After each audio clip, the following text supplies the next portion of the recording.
Hello everyone, welcome to ISPCS Decoded. Today in this video we are going to discuss a very important topic of ethics which is public or civil services values and ethics in administration. So without wasting any time let's get started. अच्छा पहले बिल्कुल basics से शुरू करते हैं. Ethics का मतलब होता है राइट और रॉन्ग का सेंस. अब जब हम बोलते हैं कि पब्लिक सर्विस एथिक्स, इसका मतलब होता है जब कोई सिविल सर्वेंट पावर यूज़ करे तो वो पावर अपने लिए नहीं पब्लिक के लिए यूज़ करे. सिविल सर्वेंट के पास कौन सी पावर होती है? फाइल अप्रूव करना, स्कीम लॉन्च करना, किसी को बेनिफिट देना या फिर रोकना. अब यहाँ एक डेंजर होता है, पावर मिलते ही टेम्पटेशन भी आता है. इसलिए एथिक्स का काम होता है ये पूछना कि मैं जो डिसीजन ले रहा हूँ क्या ये सबके फ़ायदे में है. फॉर एग्जाम्पल, अगर आप क्लास मॉनिटर हो और आप सिर्फ अपने फ्रेंड्स को फेवर दो तो पावर मिसयूज़ हो गया. एथिक्स बोलता है कि सबके साथ सेम बिहेवियर करना. Another thing is status of public service values in India. अब स्टूडेंट के माइंड में एक सवाल आता है कि मैम क्या इंडिया में एथिक्स की कमी है. तो आंसर है बिल्कुल भी नहीं. इंडिया के पास एथिक्स का फ्रेमवर्क बहुत स्ट्रॉन्ग है. प्रॉब्लम ये है कि एथिक्स लिखी हुई है पर डेली लाइफ में फॉलो नहीं होती. अब इसी चीज़ को हम टेबल से लाइन बाय लाइन समझते हैं. कुछ एस्पेक्ट्स दिए हैं. सो सबसे पहले हमारा constitutional base. Constitution equality, justice, integrity की बात करता है. मतलब सिस्टम क्लियरली बोलता है कि सब लोग इक्वल हैं, डिसीजन फेयर होना चाहिए. सो कन्फ्यूजन क्या है, फिर प्रॉब्लम क्यों होती है? क्योंकि वैल्यू लिखी होने से ऑटोमेटिकली फॉलो नहीं होती. फॉर एग्जाम्पल, पेरेंट्स बच्चों को बोलते हैं कि सब बराबर होते हैं लेकिन खुद रिलेटिव्स में पार्शल हो जाते हैं. वैल्यू लिखी हुई है पर प्रैक्टिस वीक है. नेक्स्ट हमारा आता है कॉन्डक्ट रूल्स. ये मत करो, ये अलाउड नहीं है, ये नेगेटिव लिस्ट होती है जो कॉन्डक्ट रूल्स बताते हैं. तो प्रॉब्लम क्या है? प्रॉब्लम ये है कि रूल्स ये नहीं बताते कि क्यों गलत है. फॉर एग्जाम्पल, स्कूल में लिखा होता है कि मोबाइल अलाउड नहीं है पर बच्चा समझता नहीं है क्यों. इसलिए रूल जो है सिर्फ डर से फॉलो हो रहा है. नेक्स्ट हमारा आता है नेचर, यानी कि rule based and not value driven.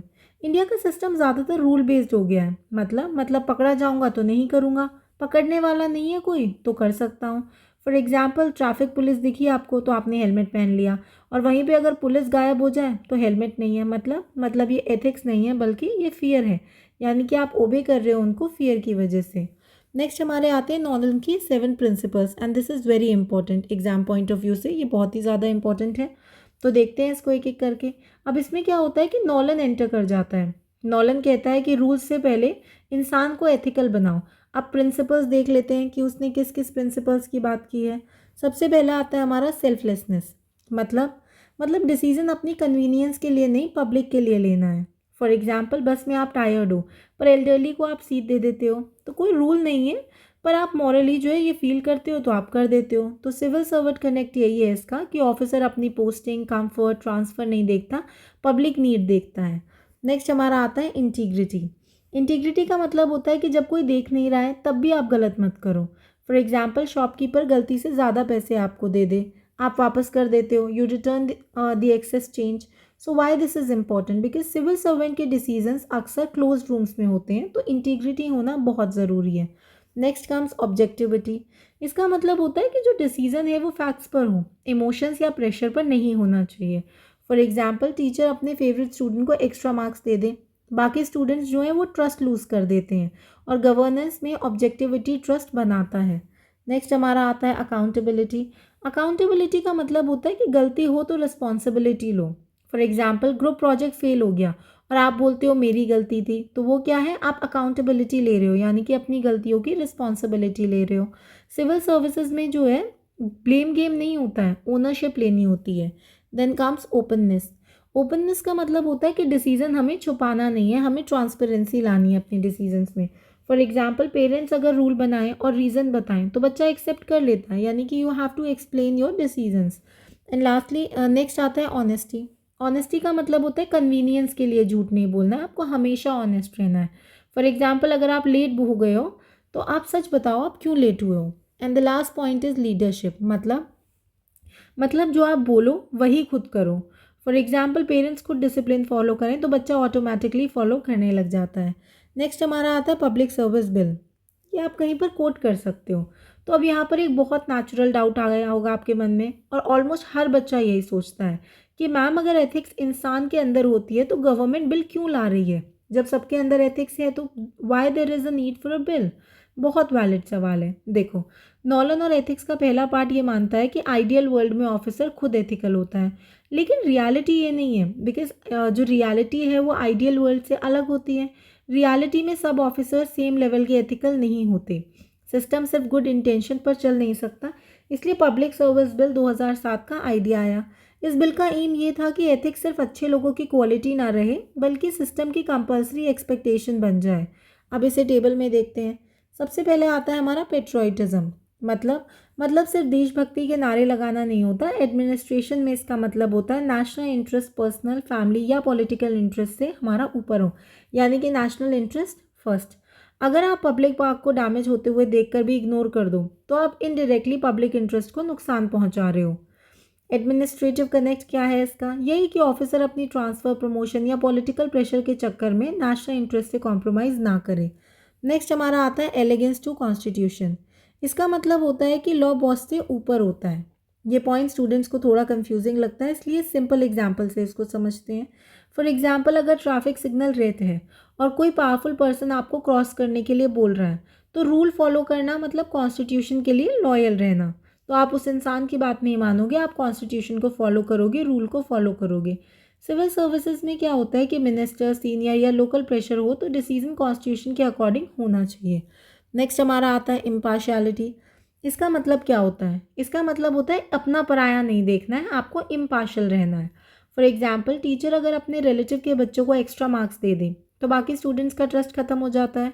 Administration में कास्ट, रिलीजन, पार्टी, जान पहचान किसी भी बेसिस पर फेवर नहीं होना चाहिए।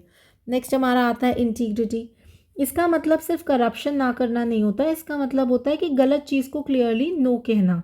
तो अगर आप गलत चीज़ को नो कह पा रहे हो तो मतलब आप एक इंटीग्रिटी वाले पर्सन हो, यानी कि मॉरल अपराइटनेस होनी चाहिए आपके अंदर रिफ्यूजिंग अनफेयर एडवांटेज वाला जो है कैरेक्टर होना चाहिए, आप उसको मना कर सको। सो ऑफिसर के केस में फाइल क्लियर करना इजी है, लेकिन अगर गलत है तो रोकना इंटीग्रिटी है। देन हमारा आता है कर्टेसी। कर्टेसी को लोग अक्सर लाइटली लेते हैं, पर गवर्नेंस में कर्टेसी बहुत पावरफुल होती है। फॉर एग्जाम्पल, सेम बात अगर रिस्पेक्टफुली बोली जाए तो पब्लिक एक्सेप्ट करती है। एडमिनिस्ट्रेशन में पावर के साथ अगर रूडनेस आ जाए तो गवर्नेंस फियर बेस्ड हो जाती है। नेक्स्ट हमारा आता है ट्रांसपेरेंसी। इसका मतलब होता है कि डिसीजन आपको छुपाना नहीं है। फॉर एग्जाम्पल, पेरेंट्स अगर रूल बनाएं और रीज़न भी बता दें तो बच्चा रेजिस्ट नहीं करता। सिविल सर्विसेज में जब डिसीजन का लॉजिक क्लियर होता है तो एलिगेशंस कम हो जाते हैं। So what is your overall learning from this bill? इस बिल का कोर आइडिया ये था कि एथिक्स को पर्सनल चॉइस से निकालकर सिस्टम का रूल बनाना। नेक्स्ट हमारा आता है public service code, ethics in daily work life. ना अब यहाँ पर एथिक्स थियरी से निकलकर रियलिटी में आ रही है, यानी कि डेली वर्क में आ रही है। स्टूडेंट्स अक्सर सोचते हैं कि मैम एथिक्स का रियल टेस्ट कब होता है? तो आंसर होता है रोज़ के कामों में। ऑफिस में फाइल्स आती हैं, लोग रिक्वेस्ट लेकर आते हैं, फ़ोन कॉल्स आते हैं, यहीं पर एथिक्स टेस्ट होता है। तो कुछ एरियाज़ हैं वो हम देख लेते हैं। सबसे पहले आता है ड्यूटी। ड्यूटी का मतलब सिर्फ अटेंडेंस लगाना नहीं होता है, इसका मतलब होता है काम सिंसियरिटी से करना। फॉर एग्जाम्पल, अगर कोई पब्लिक ग्रीवांस है और आप उसे डिले कर देते हो तो टेक्निकली आप कोई रूल ब्रेक नहीं कर रहे हो, बट आप एथिकली गलत हो। क्यों? क्योंकि आप डिले कर रहे हो। नेक्स्ट हमारा आता है डिसीजन मेकिंग। डिसीजन मेकिंग का मतलब होता है दोनों साइड्स को सुनना और फिर फैसला लेना, यानी कि फेयर और अनबायस्ड होना। फॉर एग्जाम्पल, फैमिली डिस्प्यूट में अगर आप सिर्फ एक साइड सुन लो तो डिसीजन अनफेयर हो जाता है। एडमिनिस्ट्रेशन में हियरिंग, फैक्ट्स, एविडेंसेस सब कंसिडर होने चाहिए। नेक्स्ट हमारा आता है पब्लिक रिसोर्सेज, यानी कि सरकारी पैसा इज इक्वल्स टू पब्लिक का पैसा। फॉर एग्जाम्पल, जैसे घर में हम बिजली या पानी वेस्ट नहीं करते, वैसे ही पब्लिक रिसोर्सेज का मिसयूज़ अनएथिकल है। नेक्स्ट आता है हमारा अथॉरिटी। अथॉरिटी का मतलब होता है डोमिनेशन नहीं होता। कभी भी हम ये नहीं है कि कहीं पे डोमिनेशन देखने को मिल रही है तो मतलब वो अथॉरिटी है। अथॉरिटी डोमिनेशन नहीं होती। अथॉरिटी का मतलब होता है responsible power use. For example, senior अगर जूनियर को अननेसेसरी डांटता है तो फियर क्रिएट होता है, रिस्पेक्ट क्रिएट नहीं होती है। नेक्स्ट हमारा आता है कंडक्ट। कंडक्ट का मतलब होता है लॉफुल और रिस्पेक्टफुल बिहेवियर।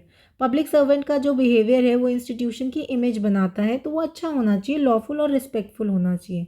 नेक्स्ट हमारा आता है second ARC framework, very important. इसको आपको अपने आंसर्स में कोट करना होता है। जहाँ भी करते हो आपके आंसर्स में वैल्यू एडिशन ऑटोमेटिकली हो जाता है।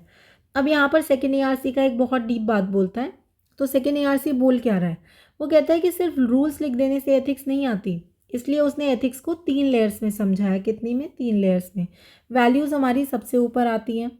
वैल्यूज़ का मतलब होता है अंदर का कॉन्शियस। ये वो आवाज़ होती है जो बोलती है कि ये गलत है, ये मत करो, ये सही है, ये कर लो। फिर हमारा बीच का लेवल आता है which is code of ethics. इसका मतलब होता है कि आइडियल बिहेवियर क्या होना चाहिए। जैसे फैमिली वैल्यूज़ हमें गाइड करती हैं, बिल्कुल वैसे ही। और सबसे नीचे वाला लेवल होता है code of conduct. Code of conduct minimum rules बताता है, क्या स्ट्रिक्टली मना है, जैसे कि स्कूल के रूल्स। स्कूल रूल्स इसका एक एग्जाम्पल हो जाएगा। देन ARC का कोर मैसेज क्या है? सिंपल सी बात है, अगर वैल्यूज स्ट्रांग हो जाती हैं तो रूल्स कम लगते हैं और पुलिसिंग कम हो जाती है। लेकिन वहीं पे अगर वैल्यूज़ जो हैं हमारी वीक हो जाएं तो रूल्स बढ़ते चले जाते हैं। अब कुछ की वैल्यूज़ देख लेते हैं हम, which is recommended by second ARC।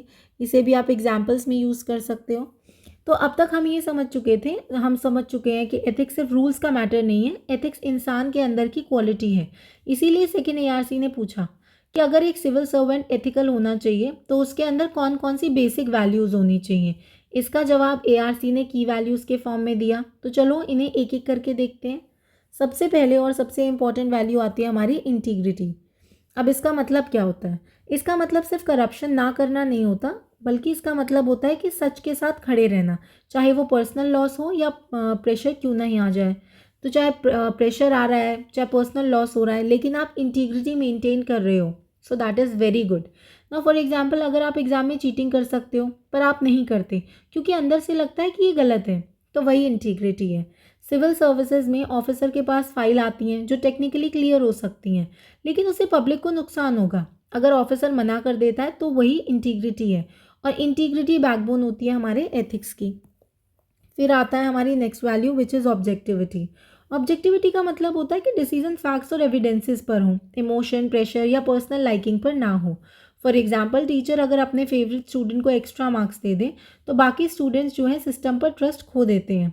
Governance में अगर डिसीजन मेरिट के बजाय इन्फ्लुएंस पर होगा तो लोग कहने लगेंगे कि सिस्टम अनफेयर है। इसलिए ऑब्जेक्टिविटी ट्रस्ट क्रिएट करती है। अब ऑब्जेक्टिविटी के बाद नेचुरल सी बात है, क्या आएगा? इम्पार्शियलिटी।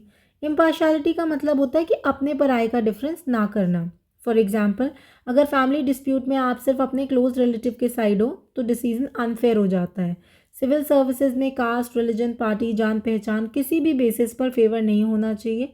इम्पार्शियलिटी डेमोक्रेसी का फाउंडेशन है। आपको लग रहा होगा कि वर्ड्स में रिपीटेशन है, लेकिन जानबूझ के एग्जाम्पल्स मैंने सेम बताए हैं इन दी एक्सप्लेनेशन ताकि आप चीज़ों को कनेक्ट कर सको। एथिक्स में आप बहुत सारा पढ़ने की कोशिश मत करो, थोड़ा पढ़ो और उसी को घुमा फिरा के लिखना सीख जाओ। और वैसे भी UPPCS में तो एनालिटिकल पूछा जाता है, सॉरी UPSC में तो एनालिटिकल पूछा जाता है, लेकिन UPPCS में काफ़ी डायरेक्ट क्वेश्चंस आते हैं। नेक्स्ट हमारा आता है एम्पैथी। अब एक और वैल्यू आती है जो बच्चों को थोड़ी सी कन्फ्यूजन लगती है। तो इसका मतलब क्या होता है? इसका मतलब होता है कि दूसरों के पेन को समझना। इंपॉर्टेंट बात यही है कि इसका मतलब वीक डिसीजन लेना नहीं होता है, सिर्फ ये है कि हम दूसरे के इमोशंस को, पेन को समझ रहे हैं। फॉर एग्जाम्पल, अगर कोई एक्सीडेंट विक्टिम रोड पर पड़ा है और आप हेल्प करते हो तो आप रूल नहीं फॉलो कर रहे, आप ह्यूमन बन रहे हो। उसी तरीके से एडमिनिस्ट्रेशन में पॉलिसी बनाते वक्त अगर ऑफिसर सिर्फ नंबर्स नहीं, लोगों की सिचुएशन भी समझे तो गवर्नेंस हमें ह्यूमन बना देती है। नेक्स्ट हमारा आता है अकाउंटेबिलिटी। अकाउंटेबिलिटी का मतलब होता है अपने एक्शन की जिम्मेदारी लेना। ग्रुप प्रोजेक्ट फेल हो जाए और आप बोले मेरी गलती थी, वही अकाउंटेबिलिटी है। सिविल सर्विसेज में डिसीजन गलत हो जाए तो ब्लेम गेम नहीं खेलना है, आपको उसकी ओनरशिप लेनी है कि हाँ मुझसे गलती हो गई है। सो अकाउंटेबिलिटी पावर को ग्राउंडेड रखती है। नेक्स्ट और लास्ट हमारी आती है एग्जाम्पलरी कॉन्डक्ट। इसका मतलब होता है कि खुद एग्जाम्पल सेट करना। जैसे कि पेरेंट्स अगर खुद डिसिप्लिन फॉलो करें तो बच्चा ऑटोमेटिकली फॉलो करने लग जाता है। वैसे ही एडमिनिस्ट्रेशन में ऑफिसर का बिहेवियर पूरे डिपार्टमेंट का कल्चर बना देता है। इसलिए एग्जाम्पलरी कंडक्ट सबसे पावरफुल वैल्यू होती है। नेक्स्ट हमारा आता है कि why civil service values matter. अब बच्चा नेचुरली पूछेगा कि मैम इतनी वैल्यूज़ क्यों चाहिए, रूल्स काफ़ी क्यों नहीं है, हम इतनी सारी वैल्यूज़ क्यों पढ़ रहे हैं। तो बहुत इंपॉर्टेंट सवाल है ये, चलो इसे टेबल से समझते हैं। सबसे पहले आता है ट्रस्ट। एथिक्स का सबसे बड़ा आउटपुट होता है ट्रस्ट। गवर्नेंस में जब लोग सिस्टम पर ट्रस्ट करते हैं तो वो वॉलंटरीली कोऑपरेट करते हैं। फॉर एग्जाम्पल, अगर आप अपने डॉक्टर पर ट्रस्ट करते हो तो बिना फोर्स की एडवाइस के आप उसको फॉलो करोगे, उनकी सारी एडवाइजेज आप फॉलो करोगे। नेक्स्ट हमारा आता है एथिक्स यानी कि रिड्यूस्ड करप्शन। जब वैल्यू स्ट्रांग होती है तो करप्शन कम होता है। क्यों? क्योंकि डिसीजन लेने वाला इंसान अंदर से रेजिस्ट करता है। फॉर एग्जाम्पल, अगर आपका कॉन्शियस स्ट्रांग है तो गलत काम करना मुश्किल हो जाता है। नेक्स्ट हमारा आता है हार्मनी। एथिक्स जो है वो कॉन्फ्लिक्ट कम करती है। गवर्नेंस में फेयर डिसीजन होगा, प्रोटेस्ट कम होंगे एज अ रिजल्ट। उसी तरीके से डेली लाइफ में घर में अगर सबको इक्वल ट्रीट किया जाए तो फाइट्स कम हो जाती हैं, झगड़े कम हो जाते हैं। एथिक्स गवर्नेंस को ह्यूमेन बनाता है, यानी कि सिटीजन फोकस रखता है। रूल्स जो है कोल्ड हो सकते हैं पर एथिक्स इंश्योर करती है कि डिसीजन में इंसान दिखे। नेक्स्ट हमारा आता है इलस्ट्रेटिव एग्जाम्पल्स। अब हम कुछ एग्जाम्पल्स को सही तरीके से समझते हैं। सबसे पहला आता है आर्मस्ट्रॉन्ग पीएम बिल्डिंग रोड। ये एग्जाम्पल सिर्फ ऑनेस्टी का नहीं है, ये दिखाता है कि सिस्टम फेल हुआ, रूल्स काफ़ी नहीं थे और एथिक्स ने ऑफिसर को एक्स्ट्रा एफर्ट लेने के लिए पुश किया। मतलब leadership plus integrity plus empathy is equals to सब एक साथ। कौन कौन? लीडरशिप, इंटीग्रिटी एंड एम्पैथी भी लिख लेते हैं। ये तीनों मिलकर क्या कर रहे हैं हमारा? ये तीनों मिलकर एक डिसीजन को स्ट्रांग बना रहे हैं। Sorry, empathy.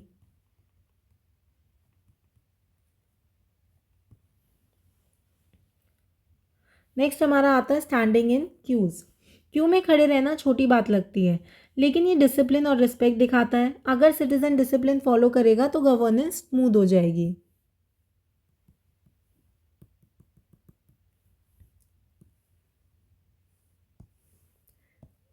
एक सेकेंड, एम्पैथी।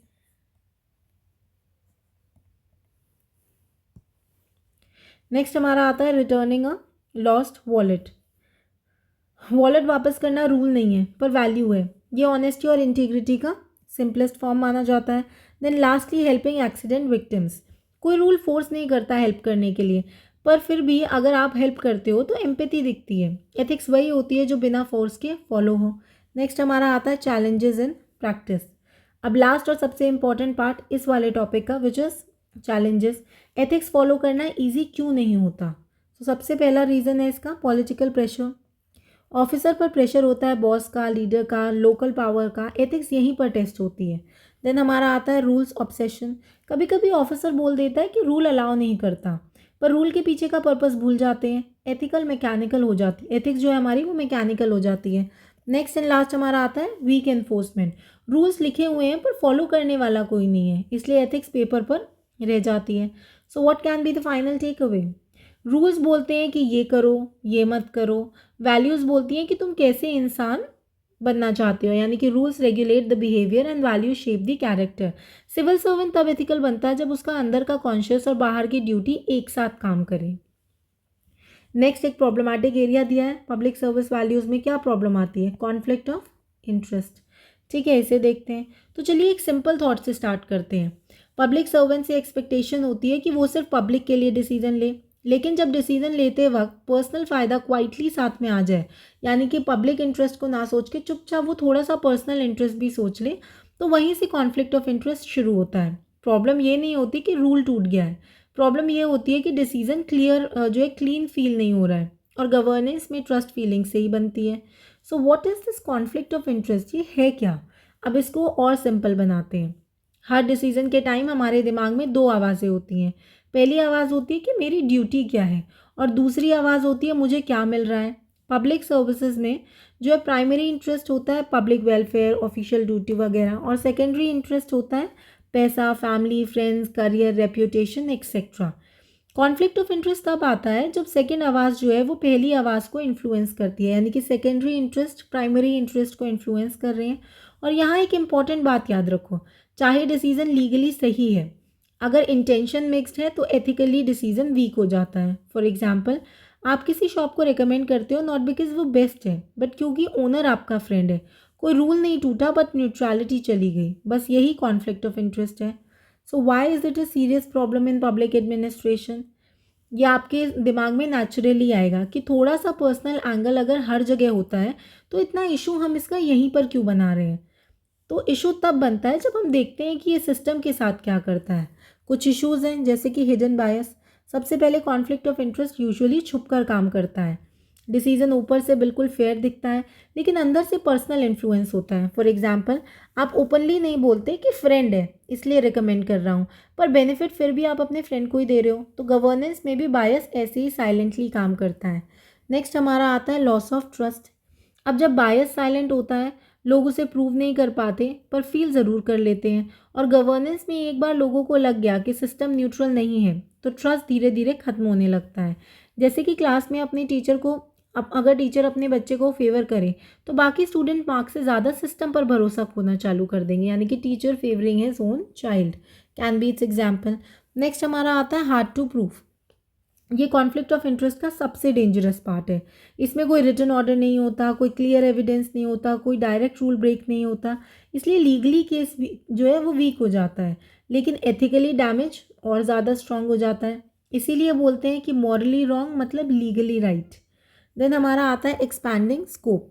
अब एक और लेयर ऐड करते हैं। आज गवर्नेंस सिर्फ सरकारी ऑफिस तक लिमिटेड नहीं है, प्राइवेट कंपनीज, कॉन्ट्रैक्ट्स, पीपीपीज, प्रोजेक्ट सब आ रहा है। जैसे जैसे इंटरेक्शन बढ़ता है वैसे वैसे कॉन्फ्लिक्ट के चांसेस भी बढ़ते हैं, इसीलिए आज ये इशू और ज़्यादा रेलिवेंट हो गया है। नेक्स्ट हमारा टॉपिक आता है forms of conduct, forms of conflict of interest. क्या फॉर्म्स है? अब जब प्रॉब्लम समझ आ गई है तो नेक्स्ट स्टेप होता है उसे पहचानना। कॉन्फ्लिक्ट मेनली 3 फॉर्म्स में आती है। सबसे पहला है हमारा एक्चुअल, सबसे डायरेक्ट फॉर्म है ये हमारी। यहाँ पर्सनल इंटरेस्ट जो है ऑलरेडी इन्वॉल्व होता है। फॉर एग्जाम्पल ऑफिसर अपने रिलेटिव की फाइल खुद देख रहा है, इस केस में डाउट की जगह ही नहीं है, क्लियरली एग्जिस्ट कर रहा है कि यहाँ पर एक्चुअल कॉन्फ्लिक्ट ऑफ इंटरेस्ट हुआ है। देन नेक्स्ट हमारा आता है पोटेंशियल। यहाँ कॉन्फ्लिक्ट अभी हुआ नहीं है पर हो सकता है, यानी कि पोटेंशियल है।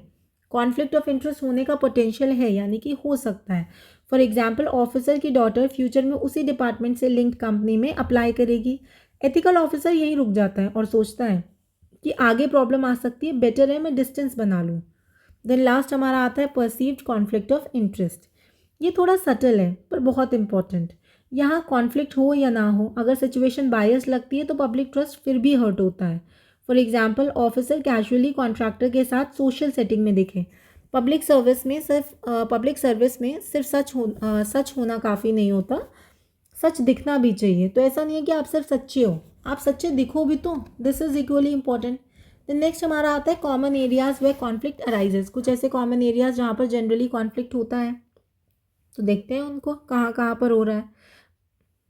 कॉन्फ्लिक्ट रैंडम नहीं होता, ज़्यादातर कुछ कॉमन जगहों पर पैदा होता है, जैसे कि family and friends, financial interest, gifts and hospitality, outside employment and revolving door. So ये सारी चीज़ें हैं, फ्यूचर जॉब एक्सपेक्टेशंस वगैरह। ये चीज़ें कुछ गलत नहीं होती, गलत तब होती हैं जब डिसीजन को पुश करने लगती हैं।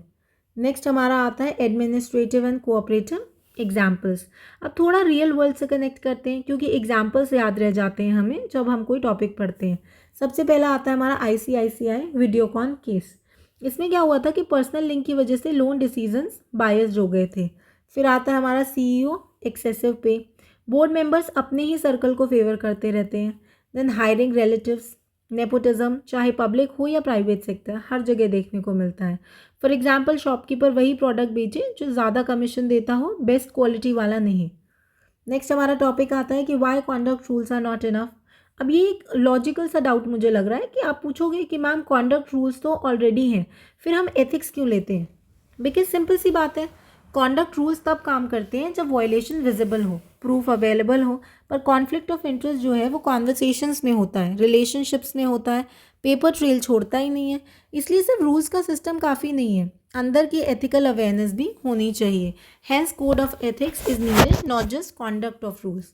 नेक्स्ट हमारा आता है कि how conflict of interest manifests in decision making. Decision making में कैसे हो रहा है?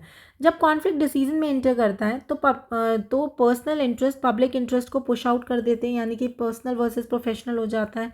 ऑर्गेनाइजेशन का फ़ायदा पब्लिक वेलफेयर से ऊपर आ जाता है, ऑर्गेनाइजेशनल वर्सेस पब्लिक हो गया। एंड देन पॉलिसी का ओरिजिनल पर्पस डाइल्यूट हो जाता है। कैसे? प्राइवेट वर्सेस पब्लिक की वजह से, loss of welfare focus. Decision technically valid हो सकता है पर एथिकली हॉलो होता है। देन नेक्स्ट आता है how should a civil servant resolve conflict of interest. अब सबसे प्रैक्टिकल और exam relevant part, ethical officer क्या करता है? जहाँ पर्सनल इंटरेस्ट दिखे स्टेप बैक कर लो, जहाँ डाउट हो डिस्क्लोज कर लो, जहाँ चॉइस टफ हो पब्लिक इंटरेस्ट चूज करो, जहाँ रूल चुप हो कॉन्शियस सुनो। सो यही मेच्योरिटी होती है एथिक्स में, यानी कि अगर आपके पास 2 रॉन्ग डिसीजन है तो जिससे कम हार्म होगा वो चूज़ करो। राइट वर्सेस रॉन्ग है तो ड्यूटी लो, यानी कि राइट क्या है? ड्यूटी है। देन पर्सनल वर्सेस ड्यूटी, यानी कि ड्यूटी फर्स्ट आएगी, deontological. Rules versus public good, balance बनाओ, लीगैलिटी विद कंपैशन। नेक्स्ट हमारा टॉपिक आता है की principles to follow during conflict. तो कॉन्फ्लिक्ट के टाइम कुछ जो वैल्यूज़ हैं वो टॉर्च की तरह हमें गाइड करते हैं, जैसे कि इंटीग्रिटी मतलब झुकना नहीं है, ऑब्जेक्टिविटी यानी कि फैक्ट्स पर टिके रहना, देन ट्रांसपेरेंसी छुपाना नहीं है, सब कुछ फेयर रखना है, ट्रांसपेरेंट रखना है, अकाउंटेबिलिटी जिम्मेदारी लेनी है, ओनरशिप लेनी है, देन कॉन्शियस अंदर की आवाज़ को सुनना है, पब्लिक इंटरेस्ट कुछ लोगों से ज़्यादा लोगों के बारे में यानी कि वेलफेयर ऑफ मैनी के बारे में हमें सोचना है। कुछ एग्जांपल्स देख लेते हैं।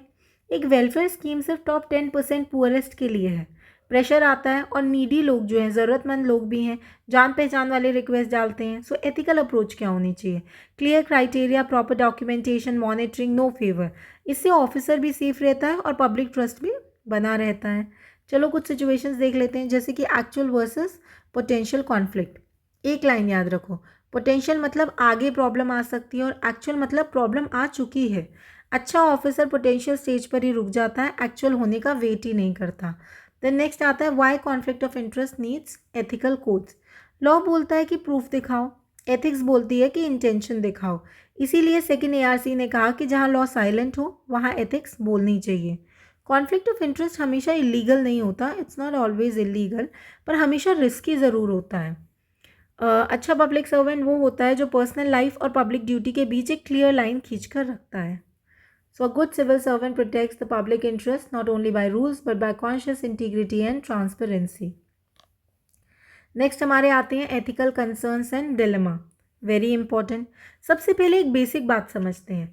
एथिकल डिलेमा का मतलब होता है कि जब आपके सामने दो या ज़्यादा मॉरल चॉइसेस हों और कोई भी चॉइस लेने पर कुछ ना कुछ गलत ज़रूर होता है, कोई भी चॉइस फुल्ली राइट या फुल्ली रॉन्ग नहीं है।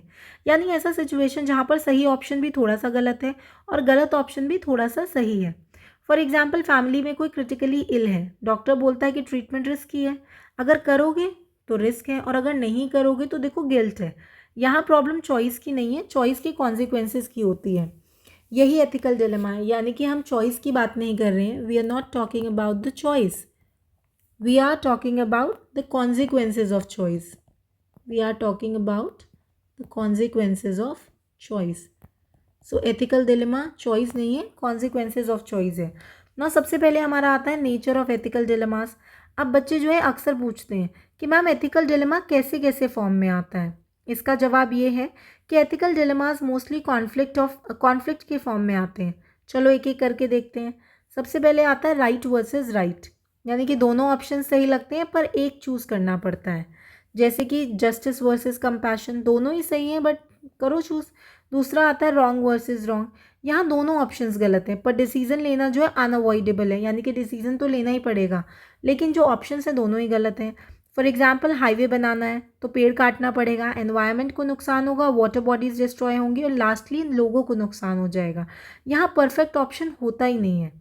देन आता है राइट वर्सेस रॉन्ग, ये कंपेरेटिवली ईजी होता है। For example duty versus favour, rule follow करो, किसी जान पहचान वाले को फेवर मत दो। एथिक्स यहाँ क्लियरली ड्यूटी चूज़ करने को कहता है। देन हमारा आता है इंडिविजुअल वर्सेस सोशल इंटरेस्ट। कभी कभी जो एक इंडिविजुअल के लिए अच्छा है वो सोसाइटी के लिए हार्मफुल हो सकता है, ये पॉइंट उसी के बारे में बात करता है। Then individual choice versus organisational rules, personal conscious कुछ और बोलता है, ऑर्गेनाइजेशन का रूल कुछ और है। देन लास्टली आता है हमारा मीन्स वर्सेस एंड्स, रिजल्ट अच्छा है पर प्रोसेस गलत है। एथिक्स पूछती है कि क्या गलत तरीके से सही रिजल्ट एक्सेप्टेबल है, अगर नहीं तो फिर खुद को ही जवाब दो। Now why ethical dilemmas are common in public and private institutions. अब एक लॉजिकल सा क्वेश्चन आता है कि एथिकल डिलेमास इतने कॉमन होते क्यों हैं। तो रीज़न इसका सिंपल है, क्योंकि ऑफिसर्स जो हैं वो सिर्फ रूल्स फॉलो नहीं करते, डिस्क्रिशन भी यूज़ करते हैं। हर रियल लाइफ सिचुएशन के लिए रूल्स लिखा ही नहीं जा सकता। डिसीजन जो है डायरेक्टली लोगों की ज़िंदगी, रिसोर्सेज और जस्टिस से जुड़े हुए हैं। एंड लास्टली प्राइवेट सेक्टर में प्रॉफिट और एथिक्स का कॉन्स्टेंट क्लैश होता है, इसलिए डिलेमास जो है अनअवॉइडेबल हो जाते हैं। कि ethical dilemmas faced by the public servants, कुछ देख लेते हैं पब्लिक सर्वेंट्स को क्या क्या एथिकल डिलेमास फेस करने पड़ जाते हैं। सबसे पहला आता है एडमिनिस्ट्रेटिव डिस्क्रिशन, यानी कि डिस्क्रिशन का मतलब होता है एक से ज़्यादा लीगल ऑप्शंस अवेलेबल होना। प्रॉब्लम तब आती है जब सब लीगल ऑप्शंस हो पर सब एथिकली कंफर्टेबल ना हो। फॉर एग्जाम्पल डीएम को आधार नॉर्म स्ट्रिक्टली फॉलो करने को बोला गया, पर बायोमेट्रिक फेलियर से गरीब लोग राशन से वंचित रह जाते हैं। तो डिलेमा क्या है? अगर आप रूल फॉलो करोगे तो लोग भूखे रहेंगे, और अगर आप रूल्स को रिलैक्स कर दोगे तो सिस्टम वायलेशन का रिस्क होगा। ये क्लासिक एथिकल डिलेमा है। देन हमारा नेक्स्ट आता है conflict between ethics and career pragmatism. बच्चे अक्सर सोचते हैं कि ऑनेस्ट रहेंगे तो करियर ख़राब हो जाएगा। शॉर्ट टर्म में शायद लगता है, पर लॉन्ग टर्म में क्रेडिबिलिटी, पब्लिक ट्रस्ट और इनर पीस सब इंटीग्रिटी से ही आता है। अगर आप हिस्ट्री की तरफ देखो या हिस्ट्री में देखो तो जो लोग शॉर्ट टर्म में कॉम्प्रोमाइज़ नहीं करते वो लॉन्ग टर्म में मॉरल लीडर्स बन जाते हैं। It can be a very good example. The next point आता है हमारा करप्शन रिलेटेड डिलेमास। ऑफिसर को करप्शन दिखता है, अब उसके पास ऑप्शंस हैं, इग्नोर करो सेफ रहो, कन्फ्रंट करो रिस्क में रहो, रिपोर्ट करो तो विसल ब्लोइंग। तो यहाँ डिलेमा होता है personal safety versus public interest का। किसका? Public safety versus public interest का। नेक्स्ट, कोई भी ऑप्शन यहाँ पर इजी नहीं है। नेक्स्ट हमारा आता है एडमिनिस्ट्रेटिव सीक्रेसी वर्सेस ट्रांसपेरेंसी। कभी सीक्रेसी ज़रूरी होती है, जैसे कि नेशनल सिक्योरिटी और डिप्लोमेसी के केस में, लेकिन कभी कभी सीक्रेसी करप्शन छुपा देती है, विच इज़ नॉट गुड। इसलिए टेंशन होता है आरटीआई वर्सेस इंस्टीट्यूशनल इंटरेस्ट का। This is important. देन हमारा आएगा नेपोटिज्म एंड फेवरेटिज्म। अपनों को फेवर देना, इफेक्ट क्या होगा कि मेरिट खत्म होगी, टीम मोराल डाउन होगा और पब्लिक ट्रस्ट वीक हो जाएगा। फॉर एग्जाम्पल मैनेजर अपने रिलेटिव को प्रमोट करे चाहे परफॉर्मेंस उसकी वीक रही हो, तो this is not good. Now next हमारा आता है पॉलिसी लेवल एथिकल डिलेमास। कभी पॉलिसी लीगली वैलिड होती है पर मॉरली हार्मफुल लगती है। ऑफिसर का डिलेमा यही होता है कि पॉलिसी इंप्लीमेंट करे या फिर कॉन्शियस सुने। नेक्स्ट हमारा आता है information leaks. Confidential information leak करना कभी करप्शन एक्सपोज करता है तो कभी नेशनल हार्म भी कर सकता है। डिलेमा सिंपल है, whistle blowing versus institutional discipline. Now public accountability and efficiency. कभी ऑफिसर प्रोसीजर फॉलो करने में इतना बिजी हो जाता है कि आउटकम डिले हो जाता है। डिलेमा है स्पीड चाहिए पर अकाउंटेबिलिटी भी। अब इसके लिए क्या ज़रूरी है? बैलेंस ज़रूरी है। नेक्स्ट हमारा आता है ethical dilemmas in private institutions. Private sector में डिलेमास थोड़े डिफरेंट होते हैं पर नेचर उनका सेम ही होता है, जैसे कि profit versus consumer safety, growth versus environmental responsibility, target versus employ wellbeing and data use versus privacy. For example company जानती है कि प्रोडक्ट के लॉन्ग टर्म साइड इफ़ेक्ट्स हैं, फिर भी लेकिन वो उसको लॉन्च कर देती है। नेक्स्ट टॉपिक आता है how should ethical dilemmas be handled. कैसे हैंडल करना है? सबसे इंपॉर्टेंट सवाल कि मैम डिलेमा आए तो करें क्या। आंसर एक लाइन में नहीं हो सकता, बैलेंस बनाना पड़ता है। कैसे? कॉन्शियस को सुनो, यानी कि इनर मॉरल वॉइस को सुनो, देन लॉ को इग्नोर मत करो, फिर कोर वैल्यूज़ को फॉलो करो, पब्लिक इंटरेस्ट को प्रायोरिटी दो, डिसीजन को एक्सप्लेन कर दो, ट्रांसपेरेंसी लाओ और अकाउंटेबिलिटी यानी कि ओनरशिप लो, जिम्मेदारी लो अपने डिसीजंस की। नेक्स्ट हमारा आता है ethical guidance for the civil servants. इसको याद रखना बहुत ईजी है। जब दो राइट्स हों तो लेसर हार्म को चूज़ करो, राइट वर्सेस रॉन्ग हो तो ऑब्वियसली ड्यूटी को चूज़ करो, रूल्स लोगों को अगर हर्ट कर रहे हैं तो हमें डिस्क्रिशन यूज़ करना है, अगर प्रेशर है तो लिखित रिकॉर्ड यानी कि रिटन रिकॉर्ड रखो, और अगर कोई भी डाउट है तो सोचो ये डिसीजन कल न्यूज़पेपर में अगर आ गया तो क्या होगा। ना एथिकल डिलेमास से बचना पॉसिबल नहीं है, उन्हें सही तरीके से हैंडल करना ही गवर्नेंस होता है। अच्छा एडमिनिस्ट्रेटर जो है ईजी डिसीजंस नहीं ढूंढता, राइट डिसीजन ढूंढता है। He doesn't look for easy decisions but for the right decisions. और राइट डिसीजन अक्सर थोड़ा अनकंफर्टेबल होता है पर वही एथिकल होता है। नेक्स्ट हमारा आता है सॉल्विंग एथिकल डिलेमास। ना पहला सवाल यही है कि what does solving an ethical dilemma mean. सबसे पहले क्लैरिटी लाते हैं। एथिकल डिलेमा सॉल्व करने का मतलब ये नहीं होता कि आप परफेक्ट डिसीजन ले लो, क्योंकि डिलेमा में परफेक्ट ऑप्शन होता ही नहीं है। डिलेमा सॉल्व करने का मतलब होता है सबसे ज़्यादा मॉरली जस्टिफाइड ऑप्शन चूज़ करना, जिसमें हार्म कम से कम हो और पब्लिक इंटरेस्ट हमारा सेफ हो। ठीक है, अगर हमारा पब्लिक इंटरेस्ट सेफ रहेगा तो हमारे लिए ही बेटर है। यानी गोल ये नहीं है कि किसी को नुकसान ही ना हो, गोल ये होता है जितना हो सके नुकसान कम हो और नीयत हमारी सही रहे। नेक्स्ट हमारा आता है basic guidelines for the ethical decision making. तो चलिए देखते हैं। अब जब डिलेमा आ जाता है तो सबसे बड़ी गलती क्या होती है? जल्दी डिसीजन ले लेना। आपको पता है डिलेमा आ गया है, अब आपको गलती क्या करनी है? आपको गलती करनी है कि आप डिसीजन जल्दी ले लो। बिल्कुल नहीं करना, ये गलती आपके लिए ना। इसलिए एथिकल डिसीजन का पहला रूल होता है पॉज। ऑफिसर को खुद से कुछ बेसिक सवाल पूछने चाहिए। सोचो जैसे आप खुद से बात कर रहे हो, क्या मुझे पूरी इन्फॉर्मेशन है या आधी इन्फॉर्मेशन है? जो मैं करने जा रहा हूँ क्या वो लीगल भी है और एथिकल भी? इस डिसीज़न से कौन फ़ायदे में होगा और किसका नुकसान होगा? इसका इम्पैक्ट सिर्फ आज का है या फ्यूचर में भी होगा? शॉर्ट टर्म है या लॉन्ग टर्म है? क्या मैं इस डिसीजन को ओपनली एक्सप्लेन कर सकता हूँ? Can I justify this decision publicly? अगर हर ऑफिसर यही करे तो सिस्टम बेटर होगा या फिर वर्स हो जाएगा? और सबसे पावरफुल सवाल, अगर कल ये डिसीजन न्यूज़पेपर में आ जाए तो क्या मैं कंफर्टेबल रहूँगा इसको कन्फ्रंट करने के लिए? और यहीं से एथिकल क्लैरिटी आनी शुरू होती है। कोर आइडिया याद रखो कि अच्छा एथिकल डिसीजन वही होता है जो लॉ को सर्वाइव करे, कॉन्शियस को सेटिस्फाई करे और पब्लिक स्क्रूटनी को झेल सके। जो तीनों चीज़ कर पाएगा that will be the right ethical decision, यानी कि लॉ, कॉन्शियस और पब्लिक स्क्रूटनी तीनों का ध्यान रखे। नाउ नेक्स्ट हमारा आता है step by step process to resolve ethical dilemmas. अब कंफ्यूजन कम करने के लिए एथिक्स को स्टेप्स में तोड़ लेते हैं। जब सिचुएशन कॉम्प्लेक्स हो जाए तो दिमाग ऑटोमेटिकली क्लियर हो जाता है अगर स्टेप्स फॉलो किए जाएं। डायरेक्टली आप इसे अपनी केस स्टडीज़ में यूज़ कर सकते हो। तो सबसे पहला स्टेप हमारा क्या आता है कि फैक्ट्स इकट्ठा करो। सबसे पहले इमोशन साइड में रखो, डॉक्यूमेंट्स, डेटा, ग्राउंड रियलिटी सब कुछ देखो। देन नेक्स्ट हमारा आता है स्टेक होल्डर्स को पहचानो। सोचो कौन लोग डायरेक्टली इफेक्ट होंगे और कौन इनडायरेक्टली। एथिक्स सिर्फ डिसीजन मेकर के बारे में नहीं होती, इम्पैक्ट जिन्होंने झेलना है, जिनके ऊपर इसका इम्पैक्ट पड़ेगा, उनके बारे में भी होती है। नेक्स्ट हमारा आता है कंपीटिंग वैल्यूज़, उन्हें समझना है आपको। यहीं पर डिलेमा होता है, justice versus compassion, rules versus humanity, efficiency versus fairness. इस कॉन्फ्लिक्ट को क्लियरली आइडेंटिफाई करना ज़रूरी है। नेक्स्ट हमारा आता है ऑप्शंस चेक करो। लॉ के अंदर क्या क्या लीगली पॉसिबल है। एथिक्स लॉ के बाहर जाकर हीरो बनने को नहीं बोलते हम। और नेक्स्ट हमारा आता है कॉन्सिक्वेंसेस वे करो। हर ऑप्शन के रिजल्ट सोचो, शॉर्ट टर्म क्या होगा, लॉन्ग टर्म क्या होगा। देन हमारा आएगा कि डिसीजन लो और रीजंस डॉक्यूमेंट करो। डिसीजन लेने के बाद भागना नहीं है, रिस्पॉन्सिबिलिटी लेना ही एथिक्स है। फॉर एग्जाम्पल, जैसे व्हाट्सएप पे कोई सेंसिटिव इन्फॉर्मेशन फॉरवर्ड करने से पहले हम रुक कर सोचते हैं कि सच है या नहीं है, नुकसान तो नहीं है, वही हमारी एथिकल थिंकिंग हो जाती है। ये जितने भी स्टेप्स हैं ये डायरेक्टली आप एज इट इज़ अपनी केस स्टडीज़ में यूज़ कर सकते हो। कहाँ पर? अपनी केस स्टडीज़ में।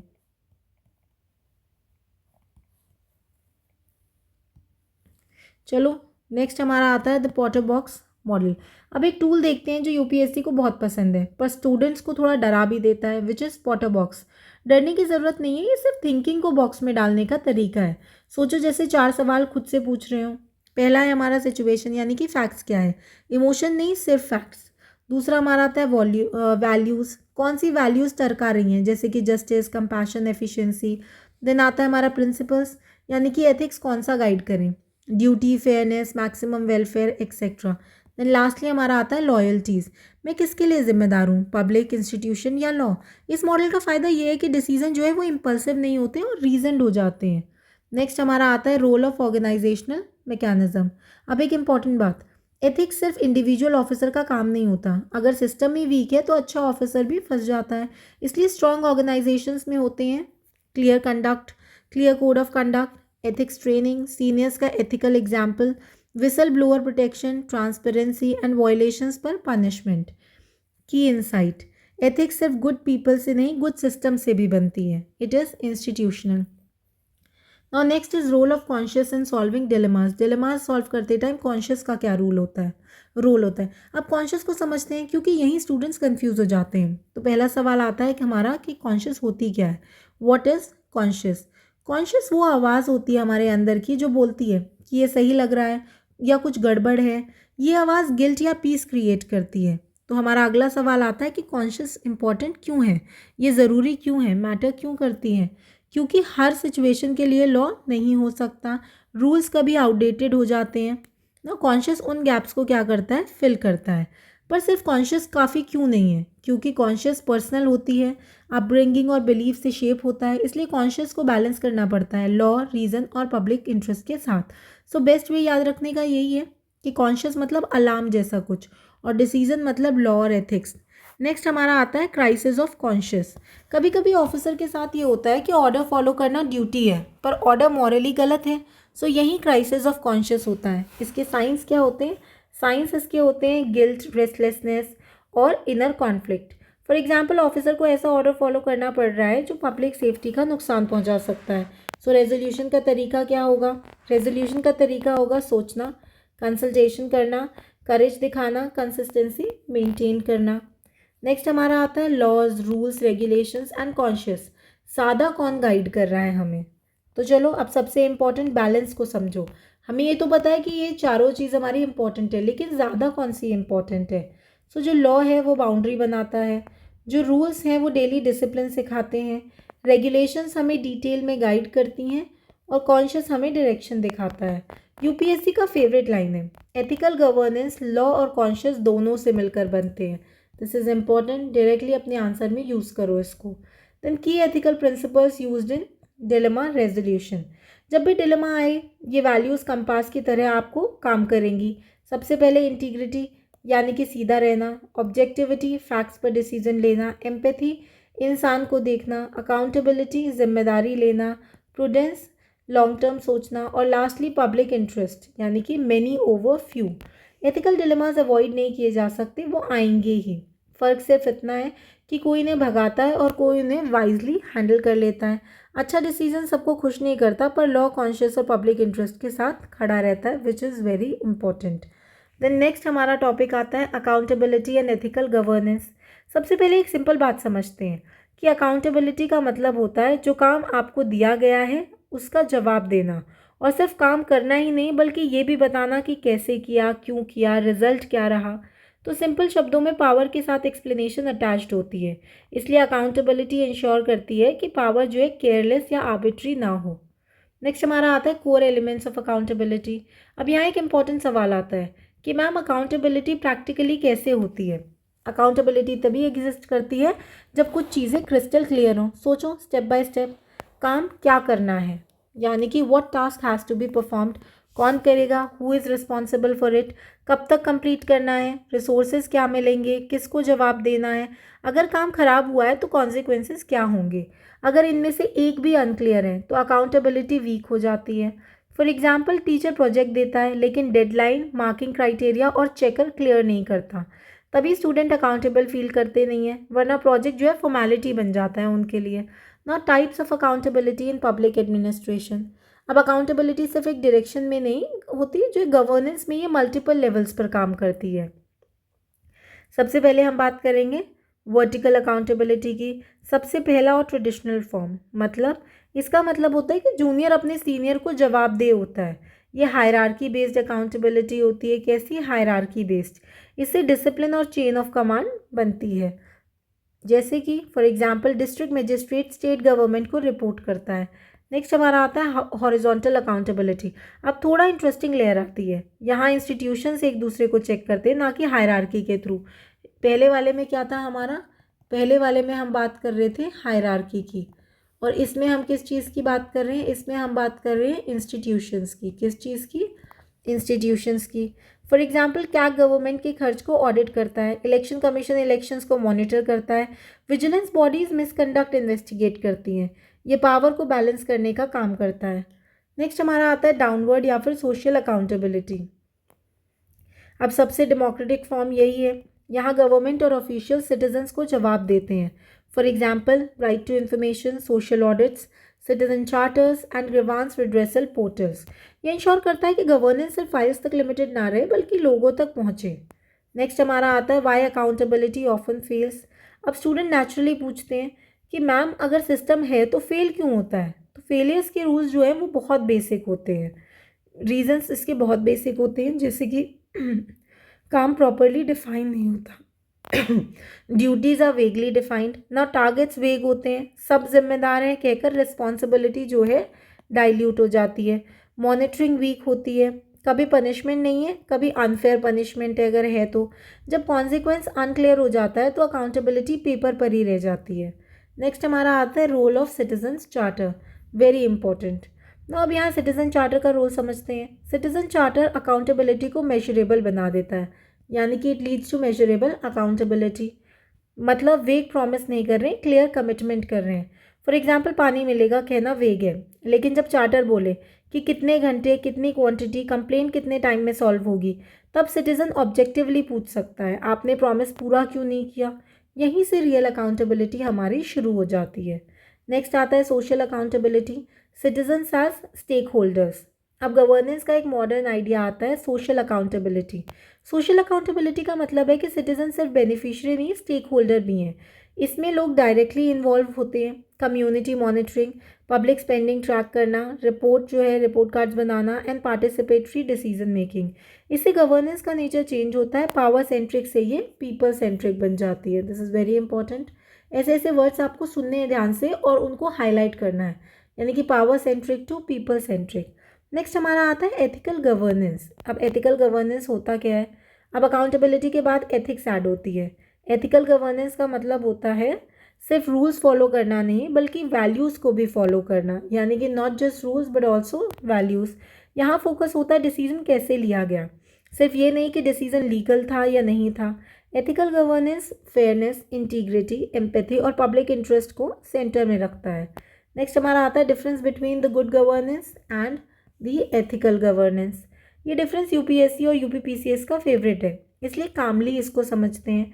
गुड गवर्नेंस बोलता है कि efficiency, transparency, accountability and rule of law के बारे में, और एथिकल गवर्नेंस पूछता है कि जो है क्या कहते हैं, क्या ये डिसीजन मॉरली सही है या गलत है। तो शॉर्ट में अगर हम बात करें तो गुड गवर्नेंस का मतलब क्या होता है? प्रोसीजर। और एथिकल गवर्नेंस का मतलब होता है वैल्यू ड्रिवन। नेक्स्ट हमारे कुछ एग्जाम्पल्स दिए हैं, examples to understand the ethical governance. इसको एग्जाम्पल से समझते हैं। एक सिंपल सी स्टोरी से समझो कि राशन स्कीम रूल्स के हिसाब से स्ट्रिक्टली फॉलो हो रही है, ये गुड गवर्नेंस है। पर एक एल्डरली वुमेन के पास डॉक्यूमेंट्स नहीं है, लेकिन वो जेन्युइनली नीडी है। अगर ऑफिसर उसे हेल्प करता है तो डॉक्यूमेंट्स बनवाने में, इंस्टेड ऑफ सीधा मना करने में, तो ये एथिकल गवर्नेंस हो जाता है। रूल्स इंटैक्ट है पर ह्यूमैनिटी भी इंटैक्ट है, यानी कि वो आपको उसको सीधा मना नहीं कर रहा है एल्डरली वुमेन को, वो उसको बता रहा है, हेल्प कर रहा है कि आप कैसे डॉक्यूमेंट्स बनवा सकते हो। नेक्स्ट अब हमारा अगला सवाल आता है कि एथिक्स स्ट्रॉन्ग कैसे बनेंगे। Strengthening ethical and moral values in governance. Ethical governance एक दिन में नहीं बनती, सिस्टम के थ्रू बनती है। इसलिए ज़रूरी है clear code of conduct, transparency, strong accountability, ऊपर और नीचे दोनों तरफ से, एथिकल लीडरशिप, प्रॉबिटी, टेक्नोलॉजी जैसे ई गवर्नेंस, ट्रेनिंग और सेंसिटाइजेशन। एथिक्स को इंस्टीट्यूशनलाइज करना पड़ेगा। नेक्स्ट हमारा टॉपिक आता है role of leadership in ethical governance. यहाँ लीडरशिप का रोल बहुत क्रिटिकल होता है। लीडर जो करता है वही कल्चर बन जाता है। अगर लीडर्स खुद एथिकल हों, एथिक्स को रिवॉर्ड करें, ऑनेस्ट ऑफिसर्स को प्रोटेक्ट करें, ओपन डिस्कशंस अलाउ करें, तो एथिक्स जो है वो टॉप से बॉटम तक फ्लो कर जाती है ना। हमारा अगला पॉइंट आता है accountability versus efficiency, the dilemma. अब इसको देखते हैं हम। अब एक रियल लाइफ डिलेमा आता है। ज़्यादा अकाउंटेबिलिटी का डर हो तो ऑफिसर्स डिसीजन लेने से घबराते हैं, फाइल मूवमेंट स्लो हो जाती है, इसलिए बैलेंस ज़रूरी है। सो बैलेंस्ड अप्रोच का मतलब क्या है? इसका मतलब होता है कि ऑनेस्ट मिस्टेक्स को प्रोटेक्ट करो, मैलिफाइड एक्शंस को पनिश करो, रीजन डिसीजन मेकिंग को एनकरेज करो, तभी गवर्नेंस एफिशिएंट भी रहेगी और अकाउंटेबल भी। नेक्स्ट हमारा आता है ethical governance and bureaucratic versus democratic attitude. अब लास्ट कंसेप्चुअल क्लैरिटी है। ब्यूरोक्रेटिक एटीट्यूड में क्या आता है? रूल्स, प्रोसीजर्स और हायरार्कीज। वहीं डेमोक्रेटिक एटीट्यूड बात करता है सिटीजन्स की, नीड्स की और पार्टिसिपेशन की। अच्छा एडमिनिस्ट्रेशन दोनों को बैलेंस करता है। रूल स्ट्रक्चर देते हैं और वैल्यूज़ जो है क्या कहते हैं, हमें डायरेक्शन दे देती है। अकाउंटेबिलिटी इंश्योर करती है कि पावर का हमें जवाब मिले, answerability of power. Ethical governance ensure करती है कि पावर का यूज़ सही हो। रूल्स गवर्नेंस को चलाते हैं, वैल्यूज़ गवर्नेंस को इंसान बनाते हैं। सिस्टम तब ट्रूली इफेक्टिव होता है जब अकाउंटेबिलिटी इंस्टीट्यूशनलाइज्ड हो और एथिक्स हमारा अंदर से फॉलो हो रहा हो, यानी कि a system becomes truly effective when accountability is institutionalized and ethics are internalized. और इसी के साथ हमारा ये टॉपिक आज खत्म होता है। आई होप आपको समझ आया हो। आंसर राइटिंग करने की कोशिश करिए, नहीं होगा तो कोई बात नहीं, हमारा चैनल आपको कराएगा। मिलते हैं अगले वीडियो में, तब तक के लिए study hard and best of luck.